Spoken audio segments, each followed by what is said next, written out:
اس کے ساتھ 5 آدمی اور بھی تھے اور ان کے جسموں پر فوجی وردیاں تھیں۔ تم یہاں کیسے؟ کیپٹن فیاض نے وہ سیدھی آواز میں پوچھا۔ تم کمرے سے نکل جاؤ، عمران نے کہا، پھر چاروں طرف دیکھتا ہوا انگریزی میں بولا، جواد اکرم اور داؤد کے علاوہ اور سب لوگ کمرے سے چلے جائیں۔ ساتھ ہی اس نے اپنے آدمیوں کو کچھ اشارہ کیا اور ان میں سے 2 فوجی جواد اکرم کے قریب پہنچ گئے۔ جواد اکرم سنجیدہ ترین آدمی تھا جو داؤد کے مہمانوں میں ایک خاص قسم کی شخصیت کا مالک تھا۔ وہ اس طرح کھڑا تھا جیسے چند ناسمجھ بچوں میں کوئی فلاسفر۔ ہمارا شکار یہی ہے، عمران نے ان دونوں فوجیوں سے کہا جو جواد اکرم کے ادھر ادھر کھڑے ہوئے تھے۔ انہوں نے اس کے بازو پکڑ لیے۔ اس بےہودگی کا مطلب؟ جواد عمران کو گھورتا ہوا بولا۔ دن کو نہیں سمجھ میں آئے گا مطلب، عمران نے سر ہلا کر کہا۔ تم تو رات کے شہزادے ہو نا؟ داؤد آنکھیں پھاڑ پھاڑ کر کبھی عمران کو دیکھتا تھا اور کبھی جواد اکرم کو۔ وہ کبھی سوچ بھی نہیں سکتا تھا کہ جواد اکرم جیسا آدمی بلیک میلر بھی ہو سکتا ہے، اور بلیک میلر بھی کیسا، جس سے سارا فرانس تھرساتا تھا، جس سے جنوبی افریقہ کے بڑے لوگ بری طرح خائف تھے۔ وہ اسے آج سے نہیں تقریباً 25 سال سے جانتا تھا اور دونوں کے تعلقات بہت اچھے تھے۔ داؤد کسی حد تک اس کا احترام بھی کرتا تھا۔ فیاض، یہاں سے چلے جاؤ، عمران نے سخت لہجے میں کہا۔ اس کیس کا تعلق براہ راست محکمہ خارجہ سے ہے اور مجھے تو تم جانتے ہی ہو کہ میں محکمہ خارجہ کی سیکرٹ سروس کا چیف آفیسر ہوں۔ اچانک جواد اکرم جست لگا کر ان دونوں فوجیوں کے درمیان سے نکل گیا اور اب اس کے دونوں ہاتھوں میں ریوالور تھے۔ تم سب اپنے ہاتھ اوپر اٹھا لو، وہ غرایا۔ فیاض، باہر جاؤ، عمران نے پھر ہانک لگائی۔ تم سب باہر جاؤ ورنہ، جواد اکرم نے کہا اور عمران پر فائر کر دیا۔ لیکن عمران غافل نہیں تھا۔ وہ ایک طرف لڑک گیا اور گولی فگارو کے مینیجر کی ران میں لگی۔ وہ چیخ مار کر وہیں ڈھیر ہو گیا۔ دوسرے لوگ اپنے ہاتھ اٹھائے ہوئے ایک ایک کر کے باہر نکلنے لگے۔ پہل فیاض ہی نے کی تھی۔ عمران رینگتا ہوا ایک الماری کی اوٹ میں ہو گیا۔ جواد اکرم لوگوں کو باہر جاتے دیکھ رہا تھا۔ اس کی نظر عمران پر نہیں پڑی۔ ایک ایک کر کے وہ سب کمرے سے نکل گئے۔ آخری آدمی کے ساتھ ہی وہ دروازے تک گیا۔ آخری آدمی داؤد کا ایک مہمان تھا۔ اچانک باہر سے کسی نے فائر کر دیا۔ کمرے میں ایک چیخ گونجی۔ داؤد کا وہ مہمان فرش پر پڑا ایڑیاں رگڑ رہا تھا۔ باہر سے پھر بیک وقت کئی فائر ہوئے، لیکن جواد نے اتنی دیر میں ایک میز گرا کر پوزیشن لے لی تھی۔ وہ بھی اس کی آڑ سے فائر کرنے لگا، لیکن وہ اس سے بے خبر تھا کہ خود اس کی موت آہستہ آہستہ رینگتی ہوئی اس کی طرف بڑھ رہی تھی۔ عمران بلیوں کی طرح گھٹنوں کے بل چلتا ہوا آگے بڑھ رہا تھا۔ جواد کا ایک ریوالور خالی ہو چکا تھا۔ اس نے اسے فرش پر ڈال کر بائیں ہاتھ کا ریوالور داہنے ہاتھ میں سنبھالا ہی تھا کہ عمران نے اس پر چھلانگ لگا دی۔ ریوالور جواد کے ہاتھ سے نکل گیا اور پھر اسے سنبھلنے کی مہلت نہ مل سکی۔ عمران نے اپنی بائیں کلائی اس کی گردن میں جما دی تھی اور داہنے ہاتھ سے داہنی کنپٹی پر گھونسے مار رہا تھا۔ کمر پہلے ہی ٹانگوں میں جکڑی جا چکی تھی۔ بالکل ایسا ہی معلوم ہو رہا تھا جیسے کوئی کیکڑا اپنے شکار سے چمٹ گیا ہو۔ جواد ہل بھی نہیں سکتا تھا۔ پھر وہ بے ہوش ہو گیا کیونکہ اس کی کن پٹی پر کم و بیش 1 درجن گھونسے پڑ چکے تھے۔ گری ہوئی میز کی آڑ ہونے کی بنا پر باہر والوں کو علم نہ ہو سکا کہ اندر کیا ہو رہا ہے۔ دفتن عمران بے ہوش مجرم کو فرش پر چھوڑ کر سیدھا کھڑا ہو گیا۔ سیٹھ داؤد، میرے آدمیوں کے علاوہ اور کوئی اندر نہیں آئے گا، اس نے کہا۔ اس کے 5 ساتھی اور داؤد اندر آ گئے۔ عمران کے کہنے پر دروازہ بند کر دیا گیا۔ داؤد کے جس مہمان کے گولی لگی تھی ٹھنڈا ہو چکا تھا اور فگارو کا مینیجر زخمی حالت میں بے ہوش پڑا تھا۔ یہ کس کمرے میں مقیم تھا مسٹر داؤد؟ عمران نے پوچھا۔ یہ اسی کا کمرہ ہے، داؤد بولا۔ یقین ہے آپ کو؟ یعنی اس کا سارا سامان اسی کمرے میں ہے؟ جی ہاں، یہ کمرہ اسی کے لیے تھا، یہ یہاں تنہا رہتا تھا۔ شروع ہو جاؤ، عمران نے اپنے ساتھیوں کی طرف دیکھ کر کہا اور انہوں نے کمرے کی تلاشی لینی شروع کر دی۔ اور عمران بے ہوش مجرم پر جھک پڑا۔ اس نے سب سے پہلے اس کے جسم سے وہ کیمرہ الگ کیا جسے وہ اپنے شانے سے لٹکائے ہوئے تھا، پھر اس کی جیکٹ کا زپ کھینچ کر سینہ ننگا کر دیا اور اس طرح اس کے جسم کو ٹٹولنے لگا جیسے اسے کسی چیز کی تلاش ہو۔ تقریباً 2 منٹ تک وہ یہی کرتا رہا، پھر اس کے کپڑے اتارنے شروع کر دیے۔ بنیان کے نیچے اس کے سینے پر پٹیاں بندھی ہوئی تھیں۔ وہ کچھ اس قسم کی بینڈیج تھی جیسے وہ اس کے سینے یا پسلی کی کوئی ہڈی ٹوٹ جانے پر کی گئی ہو۔ جب وہ پٹیاں اس سے نہ کھلی تو وہ انہیں قلم تراش چاقو سے کاٹنے لگا۔ داؤد بے حس و حرکت کھڑا سب کچھ دیکھ رہا تھا۔ کبھی اس کی بے چین اور خوفزدہ آنکھیں تلاشی لینے والوں کی طرف اٹھ جاتی اور کبھی عمران کی طرف، اور پھر اچانک ایسا معلوم ہوا جیسے وہ بے ہوش ہو کر گر جائے گا۔ ایسا ہو بھی جاتا، مگر اس نے بڑی پھرتی سے گری ہوئی میز کا گوشہ تھام لیا تھا۔ اس کی وجہ شاید وہ لفافے تھے جو بے ہوش مجرم کے سینے پر بندھی ہوئی پٹیوں کے نیچے سے برآمد ہوئے تھے۔ یہ واٹر پروف کپڑے کے سر بمہر لفافے تھے اور ان کی تعداد 5 تھی۔ ہتھکڑیاں کس کے پاس ہیں؟ عمران نے اپنے آدمیوں کو مخاطب کیا۔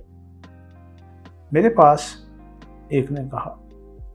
ہتھکڑیاں لگا دو اور اسے یہاں سے لے چلو، عمران بولا۔ اور یہ لاش، یہ زخمی، ان کے لیے کوتوالی فون کر دو۔ تلاشی کے لیے صرف 2 آدمی کافی ہیں، کیپٹن ریڈ اور لیفٹیننٹ خان، تم ٹھہرو گے۔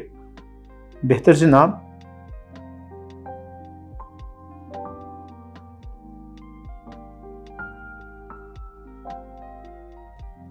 کمرے سے لاش، مجرم اور زخمی ہٹائے جا چکے تھے۔ داؤد دیوار سے لگا کھڑا تھا۔ ایسا معلوم ہو رہا تھا جیسے اس کے ذہن میں کسی قسم کی کشمکش جاری ہے، اور اس کے ہونٹ خشک ہو گئے تھے اور ان میں نیلاہٹ سی دوڑ گئی تھی۔ سیٹھ داؤد، عمران آہستہ سے بولا، تم ڈر رہے ہو؟ ہاں، میں ڈر رہا ہوں، داؤد نے گھٹی گھٹی سی آواز میں کہا۔ پہلے میرا راز ایک بلیک میلر کے قبضے میں تھا اور اب وہ ایسے ہاتھوں میں پہنچ چکا ہے کہ اس کی پبلسٹی بھی ہو سکتی ہے۔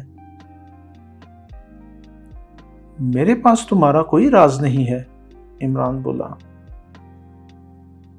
ہے مسٹر عمران، آپ نے جو لفافے برآمد کیے ہیں ان میں سے یقیناً ایک میرے معاملات سے تعلق رکھتا ہے۔ ٹھیک ہے، عمران سر ہلا کر بولا، ان میں سے ہر ایک پر کسی نہ کسی کا نام تحریر ہے، لیکن مجھے تمہارا نام کہیں نظر نہیں آیا۔ عادل کریم، میرا مطلب ہے کیا اس نام کا بھی کوئی لفافہ نہیں ہے؟ ہاں ہے تو، عمران اسے گھورنے لگا۔ جی ہاں، بس وہی ہے۔ مگر تمہارا نام تو داؤد ہے۔ میرے چھوٹے بھائی کا نام ہے۔ عمران صاحب، 2 زندگیاں برباد ہو جائیں گی، داؤد نے گلوگیر آواز میں کہا، اور پھر دونوں ہاتھوں سے منہ چھپائے ہوئے پھوٹ پھوٹ کر رونے لگا۔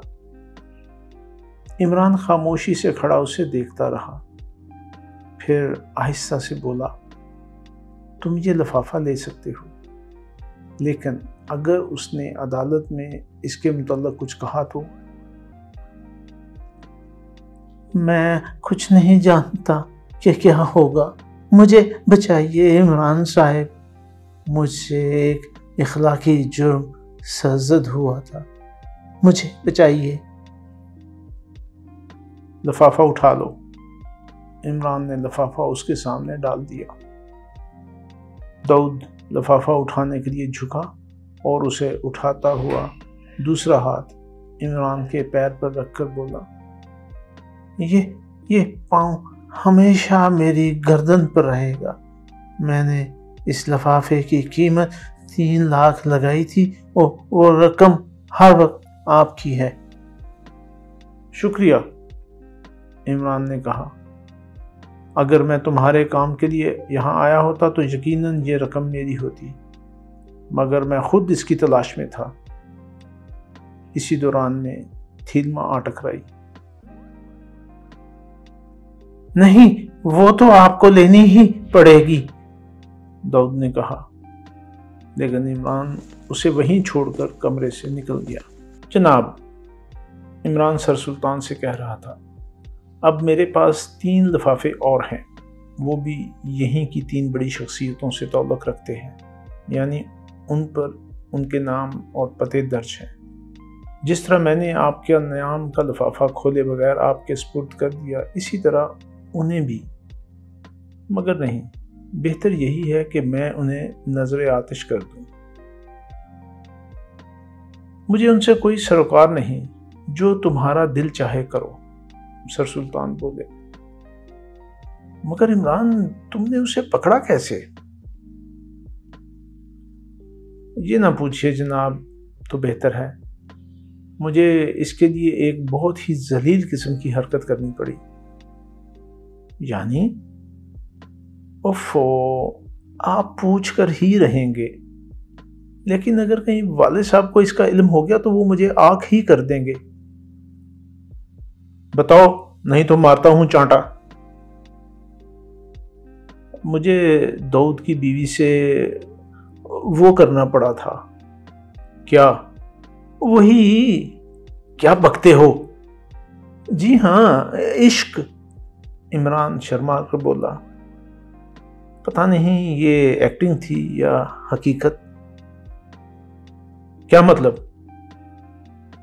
بلیک میلر ہر وقت مواد کی تلاش میں رہتا ہے، میں نے سوچا کیوں نہ اسی لائن پر تجربہ کیا جائے، لہٰذا میں نے داؤد کی بیوی میں دلچسپی لینی شروع کر دی، اور ساتھ ہی اس کا جائزہ بھی لیتا رہا کہ ہم دونوں میں کون زیادہ دلچسپی لے رہا ہے۔ پینگیں بڑھتی رہیں اور ایک آدمی سائے کی طرح ہم دونوں کے پیچھے لگا رہا۔ یہ جواد اکرم تھا۔ پھر پرسوں اس نے چھپ کر ہم دونوں کی تصویر لے ڈالی، جس میں ہم دونوں بظاہر مشتبہ حالت میں نظر آتے ہیں، لیکن حقیقت صرف اتنی تھی کہ میں نے اس کے ہاتھ پکڑ لیے تھے اور وہ ہنستے ہنستے دوہری ہو کر مجھ پر جھکائی تھی۔ یہ تصویر اس کے لیے بڑی منافعت بخش ثابت ہوتی۔ وہ داؤد کے ساتھ ہی ساتھ اس کی بیوی کو بھی بلیک میل کر کے بڑی بڑی رقمیں اینٹھنا شروع کر دیتا۔ بہرحال میں اس سے واقف تھا کہ تصویر لینے والا جواد اکرم ہی تھا، کیونکہ وہ شروع ہی سے ہمارا تعاقب کرتا ہوا جھاڑیوں تک پہنچا تھا۔ پھر عمران نے اپنے اس عشق کی داستان تفصیل سے دہرائی اور خاموش ہو گیا۔ عمران، سر سلطان سنجیدگی سے بولے، واللہ تم بلا کی کھوپڑی رکھتے ہو۔ بلا اس کے علاوہ اور کیا تدبیر ہو سکتی تھی؟ نہیں جناب، یہ نہ کہیے، میں اسے ہر حال میں گرفتار کر لیتا۔ اگر وہ بلیک میلر ثابت نہ ہوتا تب بھی میں اسے نہیں چھوڑ سکتا تھا، کیونکہ وہ ایک سازشی بھی تھا۔ بعض بین الاقوامی سیاسی سازشوں میں بھی اس کا ہاتھ رہ چکا ہے، اور اس کی تصویر اس حیثیت سے پہلے ہی میرے محکمے کے پاس پہنچ چکی تھی۔ آہا آہا، سر سلطان مستربانہ انداز میں بولے۔ اب معاملہ بالکل صاف ہو گیا۔ میں نہیں سمجھا۔ وہ مجھ سے چند اہم دستاویز کی نقل چاہتا تھا، اور وہ دستاویزات بین الاقوامی ہی نوعیت کی ہیں۔ اگر آپ یہ بات پہلے بتا دیتے تو مجھے داؤد کی بیوی سے عشق کر کے اپنی عاقبت نہ خراب کرنی پڑتی۔ ذرا سوچئے تو، اگر اس نے اپنا عشق برابر جاری رکھا تو کیا ہوگا؟ میں کہاں جاؤں گا؟ یا اللہ رحم۔ مت بکو۔ عمران خاموش ہو گیا، پھر تھوڑی دیر بعد بولا، حقیقتاً قرار اسے پہچانتا تھا، ورنہ جواد اسے قتل نہ کرتا۔ اس طرح اس نے ایک تیر سے دو شکار کیے۔ ایک طرف ایک ایسے آدمی کو قتل کر دیا جو اسے پہچانتا تھا، اور دوسری طرف آپ کو خوفزدہ کر دیا، یعنی یہ ظاہر کرنا چاہا کہ اگر اس کا مطالبہ پورا نہ کیا گیا تو وہ سب کچھ کر گزرے گا۔ ظاہر ہے جو آدمی دن دہاڑے ایک آدمی کو قتل کر کے آپ کے پائیں باغ میں ڈال جائے وہ آپ کے لیے بھی خطرناک ہو سکتا ہے۔ اس طرح اس نے آپ پر اپنا رعب بٹھانا چاہا تھا۔ پھر فگارو کے مینیجر کو فون کرانے کا مقصد اس کے علاوہ اور کچھ نہیں ہو سکتا تھا کہ وہ قرار کو تلاش کرتا ہوا آپ کے بنگلے تک آئے۔ اتنی دیر میں لاش یقیناً دریافت کی جا چکی ہوگی، اور وہ اپنے بیان میں یہ کہے کہ قرار نے اسے آپ ہی کے بنگلے سے فون کیا تھا۔ آپ بری طرح پھنس جاتے جناب، اور الو والی بات تو آپ کسی سے کہہ ہی نہ سکتے، کیونکہ اس کے پاس آپ کے خلاف کوئی ٹھوس قسم کا مواد موجود تھا۔ بالکل یہی بات ہے عمران، سر سلطان ایک طویل سانس لے کر بولے۔ میں ہمیشہ تمہارا شکر گزار رہوں گا۔ ہاں، اور یہ بھی سن لو کہ تم اب محکمہ خارجہ کی سیکرٹ سروس سے نکل بھاگنے کی کوشش نہیں کرو گے۔ میں وعدہ نہیں کر سکتا جناب، کیونکہ بعض اوقات میرا دل چاہتا ہے کہ اپنے جسم ہی سے نکل بھاگوں، خصوصاً اس وقت جب میرے ٹیلی فون کی گھنٹی بجتی ہی چلی جاتی ہے۔ ہاں، خوب یاد آیا۔ اس کیس کی کامیابی کا سہرا دراصل اس لڑکی کے سر ہے جو مجھے اکثر فون پر بور کیا کرتی تھی۔ سر سلطان کے استفسار پر عمران نے وہ داستان بھی شرما شرما کر دہرائی، اور پھر کچھ دیر خاموش رہ کر بولا، اس نے بار بار رنگ کر کے کچھ ایسی ادھم مچائی تھی کہ آپ کے اور فگارو کے فون کا سلسلہ میرے فون سے آ ملا۔ سر سلطان بڑی دیر تک ہنستے اور عمران کو برا بھلا کہتے رہے۔ ان کا خیال تھا کہ وہ شادی نہ کر کے اپنی زندگی برباد کر رہا ہے۔